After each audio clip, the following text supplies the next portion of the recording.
I'm Ursula Reutin. From Spanaway to Sunset Hill, this is KIRO Radio, 97.3 FM. News and talk, powered by the Pacific Northwest. The Big Lead is brought to you by 3010 Weight Loss for Life. The Dory Monson Show on KIRO Radio. This is The Big Lead. It sure is. Coming to you from the Carter Subaru studio, streaming on Facebook Live. Welcome. Welcome to the big show. Jam-packed today. Jay Inslee on The View and Rachel Maddow. I will fact-check the governor coming up at 12:30 this afternoon. Also, at 1:30, we're going to talk to a young mom in Ballard. She's trying to get her first grader off to school when she noticed that drug vagrants had broken into her garage. Her husband was out of the country, and she said it was just absolute terror. So we will hear her story. But as you know, the reason we have so many drug vagrants, and I went around with Prosecutor Dan Satterberg about this last week, I'm absolutely convinced we are on the wrong path. We're legalizing drugs. We're spending $100,000 per homeless person per year, and the vast majority of those on the streets, they don't want help. They don't want to avail themselves of services, of drug counseling, of mental health counseling, of job training, of housing. They just want to steal to get their next fix, and that's all their life is about. And so what do? We'll legalize drugs. Personal possession amounts. We'll send the word to the rest of the country that this is the easiest place to be a drug addict. The definition of insanity is doing the same thing over and over, expecting a different result. Well, that's what we've done with the drug vagrants around here. And it's what we're doing with our kids. Let me get to our top story. The Big Lead. Top story.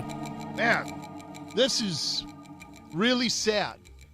The number of deaths from alcohol, drugs, and suicide in 2017 hit the highest level since they've ever started collecting this data, according to the Centers for Disease Control.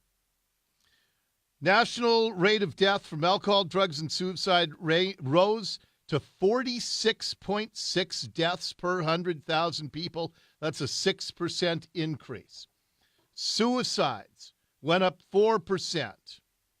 And on it goes.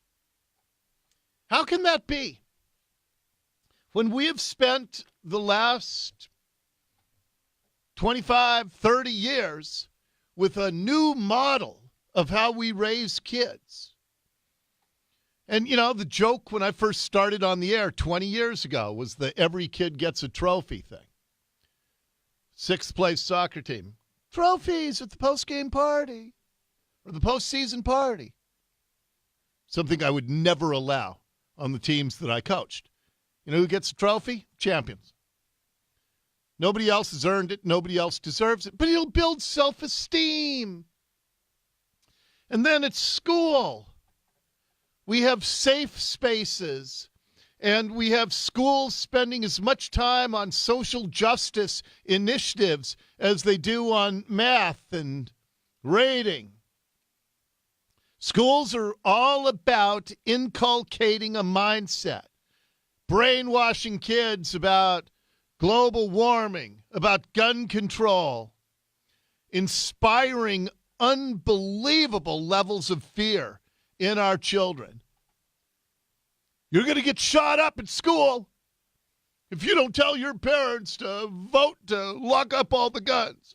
You will be shot and killed. But schools statistically are about the safest place in the country for a child to be. Doesn't matter.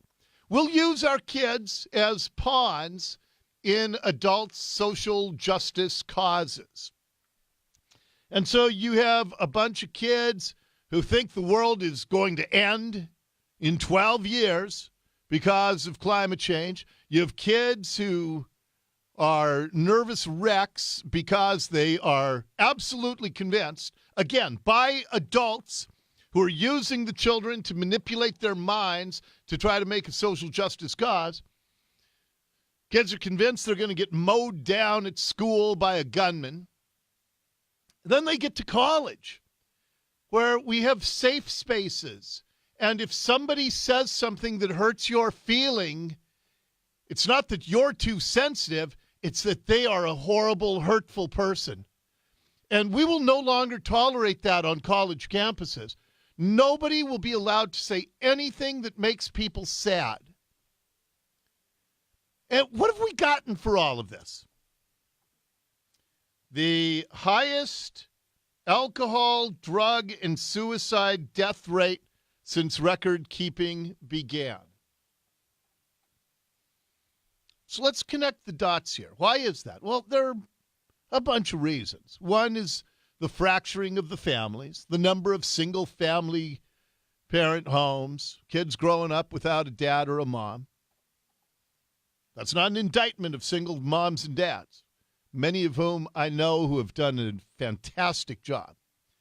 But it's tougher.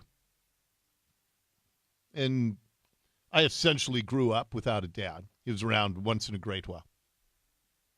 But it's tougher.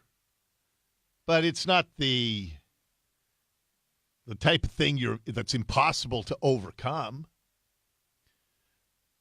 So could it be that the more we coddle our children, the less equipped they are to cope with life? And that's why so many of them are turning to alcohol and drugs and committing suicide? Could it be that the way we've been raising children for the last 25 years or so has been counterproductive? Now, I know the social justice activists, they are bristling right now. They're furious that I would dare compare their climate activism, their gun control activism to kids and young adults who are unable to cope with life. But you have to start asking the question, why? Why, when we've been told consistently that if every kid gets a trophy, it'll build their self-esteem. And if they have such high self-esteem, they won't turn to drugs and alcohol. But that's not true. Either the trophies did not build the self-esteem, or there's a tremendous disconnect between the phony self-esteem of worthless platitudes and the reality of real life. Because the reality is you got to find ways to battle through, and you have to fight and compete and outwork. And that's how you accomplish great things. I'll give you one more example. Hey, go to story number 4 in the big lead here. But I'm just telling you, what we're doing with our kids is leading to record numbers of people dying from suicide, alcohol, and drugs. This is not working for our kids. They're turning into young people who cannot cope with life. I'll give you a perfect example. Next up in the big lead. The big lead. I sense a Dory Rant coming on. So a new study from the city of Seattle revealed that 95% of households have internet access in the home. But people living in low-income communities are 5 to 7 times more likely than the average citizen to not have adequate internet access. Jenny Durkan says that access to technology is a race and social justice issue. We must strive to make sure that all our communities have access to high-speed internet and the skills they need to compete in our constantly connected world. Okay, so what do we do about that?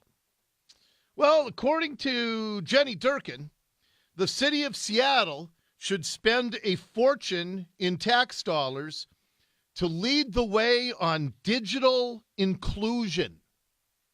She wants the taxpayers to pay for everyone's internet access. Why? Why? Well, because of what I was talking about at the beginning of the show.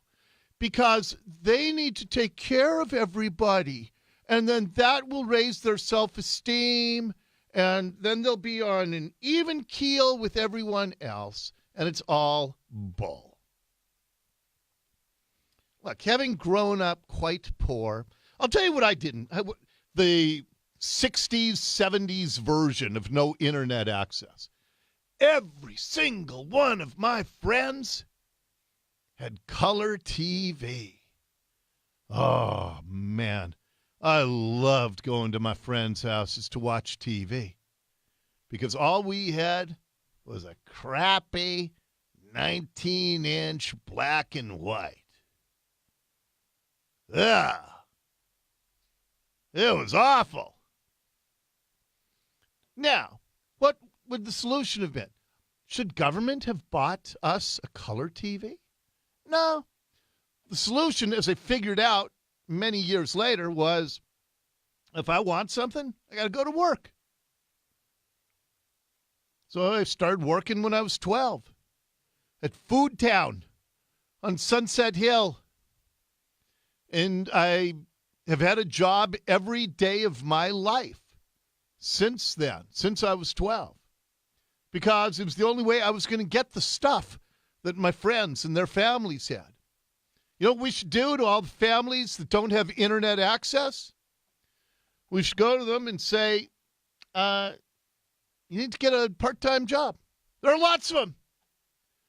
This is a great economy for job seekers. You go work 20 hours a week, fast food in Seattle, $15 an hour, you'll gross $300 a week, $1,200 a month. Take home over $1,000. You could use a little part of that to already have a full-time job. Now you have a 40-hour-a-week job. You can work a second job if you're working 40 hours a week. If the full-time job, if the 40-hour job doesn't allow you to pay for internet, then get a 20-hour-a-week job in the evening and on weekends.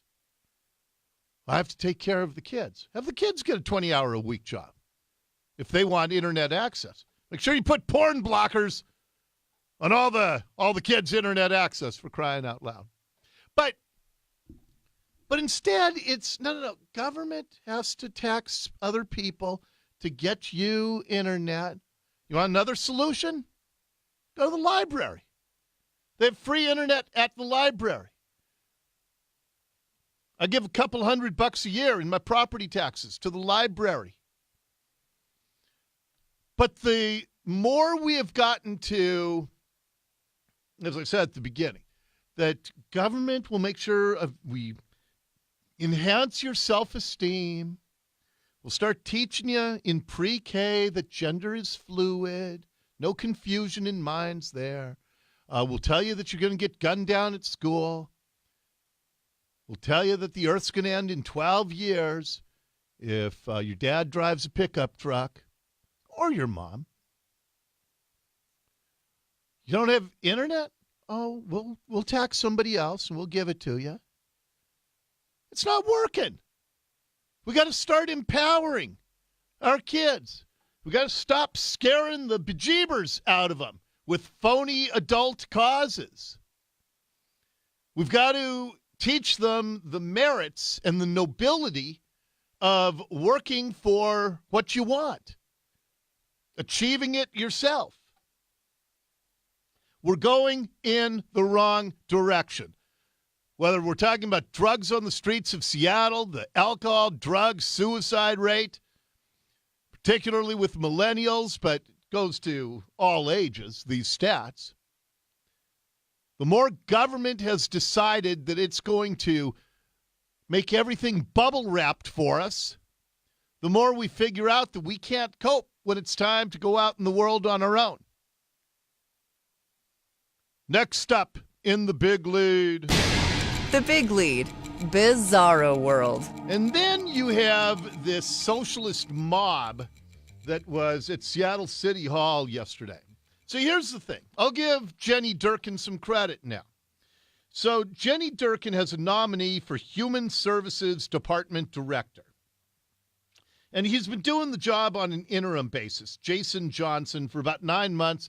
A lot of people think he's doing a good job. In fact, one of the things he's doing is he says, hey, if Share and Wheel, those agencies that are ripping off the taxpayers, that are all about the homeless industrial complex and not solving people's homelessness issues, He's saying maybe we should work away from those models because they're not working.